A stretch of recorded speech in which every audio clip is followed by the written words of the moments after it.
ক্ষমতার অপব্যবহার করে দুর্নীতি এবং মুরাদনগরের নিরীহ মানুষদের পুলিশ দিয়ে মামলা, গ্রেফতার ও হয়রানির অভিযোগ উঠেছে উপদেষ্টা আসিফ মাহমুদ সজীব ভুঁইয়ার বিরুদ্ধে।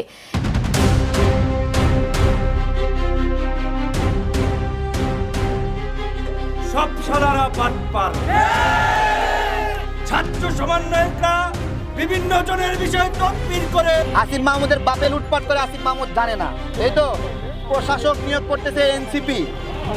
বৈষম্য বিরোধী ছাত্র আন্দোলন থেকে পরবর্তীতে অন্তর্বর্তীকালীন সরকারের প্রভাবশালী উপদেষ্টা হয়ে ওঠা আসিফ মাহমুদের বিরুদ্ধে ব্যাপক দুর্নীতি অনিয়মের অভিযোগে পদত্যাগ দাবি করছেন তারই নিজ জেলার সাধারণ জনগণ।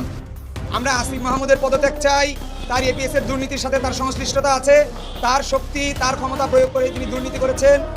আসিফ মাহমুদের বিরুদ্ধে অভিযোগ আছে তার নিজ এলাকায় স্থানীয় আওয়ামী লীগ নেতাদের নামে মিথ্যা মামলা, প্রভাব খাটিয়ে বিভিন্ন ঠিকাদারি প্রতিষ্ঠানকে কাজ পাইয়ে দেওয়া এবং সরকারি কর্মকর্তাদের বদলি বাণিজ্যের মতো গুরুতর অভিযোগ।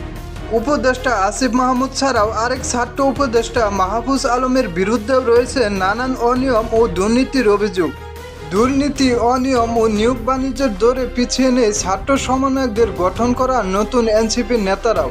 গত কয়েকদিন আগে দুর্নীতির অভিযোগে বহিষ্কার করা হয় এনসিপির নেতা গাজী সালাউদ্দিন তানভীরকে। সারজিৎ হাসনাত খুব সন্দেহজনক, মানে এরা যে এত বাটপার লেভেলে বাটপারি করছে। গুঞ্জন উঠেছে গাজী সালাউদ্দিন তানভীর হাসনাত আবদুল্লাহর খুব কাছের অনুসারী। তানভীরের দুর্নীতির সাথে হাসনাত আবদুল্লাহ জড়িত থাকার বিষয়টিকে ধামাচাপা দেওয়ার জন্যই পরিকল্পিতভাবে ৪ঠা মে গাজীপুরে হামলার ঘটনা সাজানো হয়।